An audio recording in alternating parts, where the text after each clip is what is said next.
Welcome to the video on displacement current and Maxwell's equation. So far in the Faraday's law, we have seen how the time varying magnetic field will induce an EMF in the closed circuit. Now here we are going to look at the modifications that are done on the Maxwell's equation for the time varying fields. And also we are going to look at how the time varying electric field will impact the magnetic field. And we are also going to look at the third topic, which is the potentials defined for the time varying fields. So to begin with, the displacement current was one more term that we had come across in the unit 2 when we defined conduction current density and convection current density. The third type of current was the displacement current. Now let us see what is this displacement current and how do we take care for this in the time varying fields. For the static EM fields, as we know, del cross H will be equal to J, where J happens to be the conduction current density. The current is usually generated due to the potential difference between the two points in the conductor. So therefore, the current emerges at one point and reaches out to the other. Having said that, now since the current emerges from a one particular point, it is diverging in nature. So now let us apply the divergence of for the term, which is the Ampere circuital law. By that, we obtain del dot of del cross H will be equal to 0. The left hand side becomes equal to 0. Therefore, del dot J will be equal to 0. The left hand side will go to 0 because of the reason that any vector which is circular in nature will not diverge from a point. But having said that a current is set in a conducting medium, from the unit 2 where we have come across, whenever the charges flow within the conductor, the current is set. For this to happen, the charges should emerge from one particular point where at that point the number of free charges goes on decreasing with respect to time. And this was stated from the continuity equation or continuity of current equation. So therefore, for the time varying fields, del dot J should be equal to time rate of decrease of the volume charge density in a conductor. Therefore, which means the del dot J is a non-zero quantity in the because of the continuity of current equation. But from the Ampere circuital law, this demands del dot J should be equal to 0.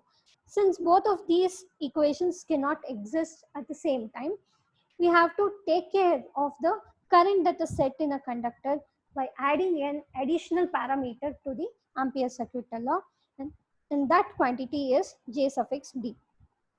Once we add this additional parameter JD, we are going to apply the divergence again on both the sides of the expression. We are going to obtain 0 is equal to del dot J plus del dot of J suffix T. Now, using the above continuity equation, we obtain del dot JD will be equal to dou rho V by dou T, where rho V happens to be the volume charge density. By making use of Gauss law for the electrostatics, we can replace this rho V as del dot D.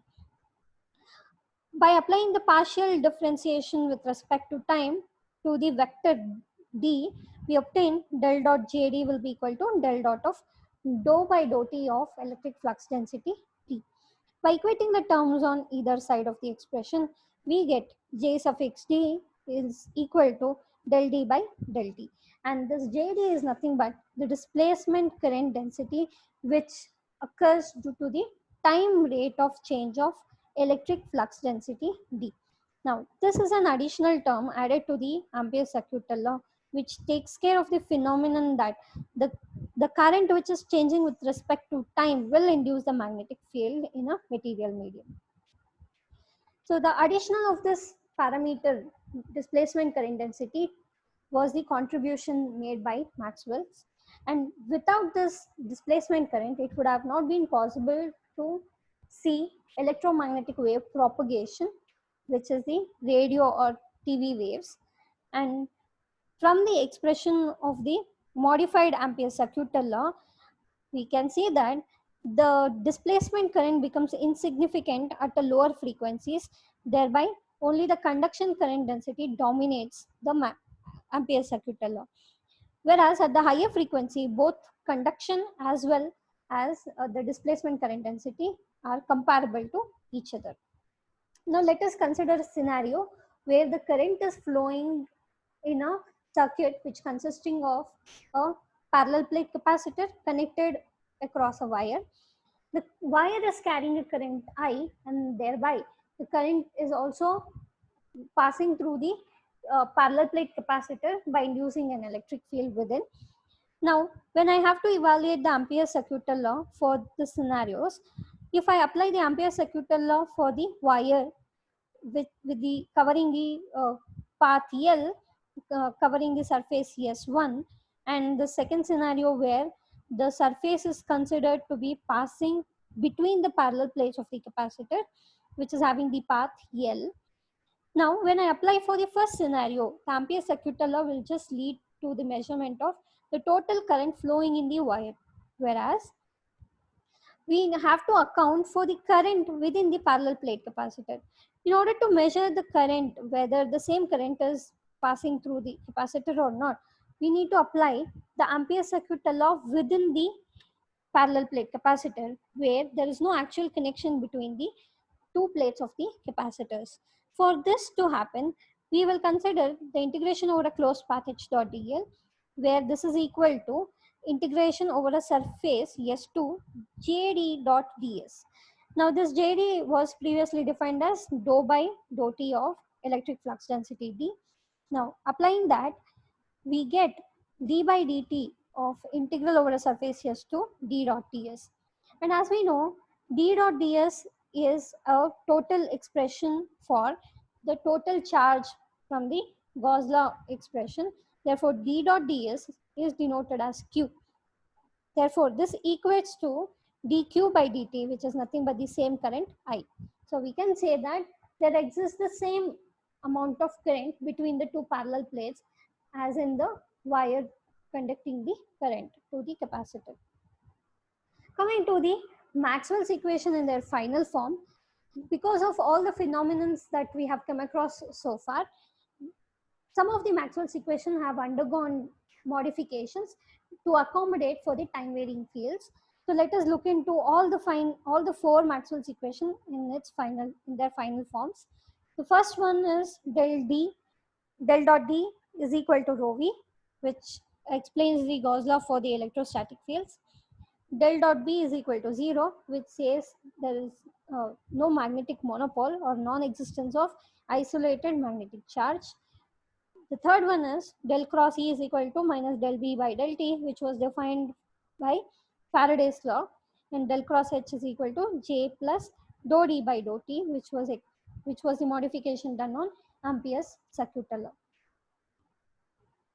And these are some of the auxiliary equations which defines the D, B, and J that are represented in the Maxwell's equation, where D is equal to permittivity times the electric field, and this can be written as epsilon times E plus polarization in the material medium, and magnetic flux density B is equal to mu times H, where mu is the permeability of the material medium, which is equal to mu naught times of H plus magnetization, where H is the magnetic field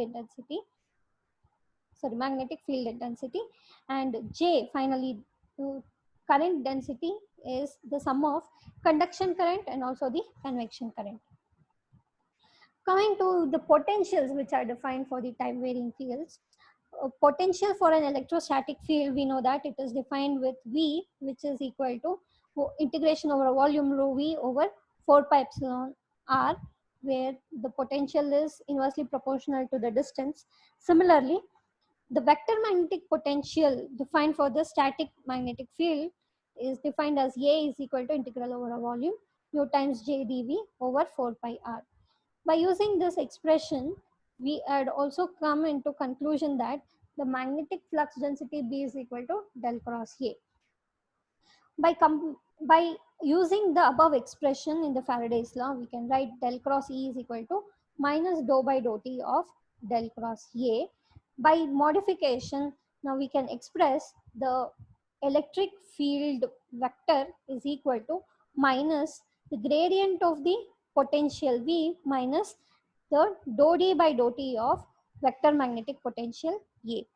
And it can also be shown that the divergence of vector A is defined by Lorentz gauge, given as del dot A is equal to minus mu times epsilon dou V by dou T. The first expression gives us the effect of the time varying magnetic field, which has an impact on the electric field. The second expression gives us the idea of how the time varying potential, electric potential, will affect the magnetic field. So this is it for the video. Thank you for watching the video.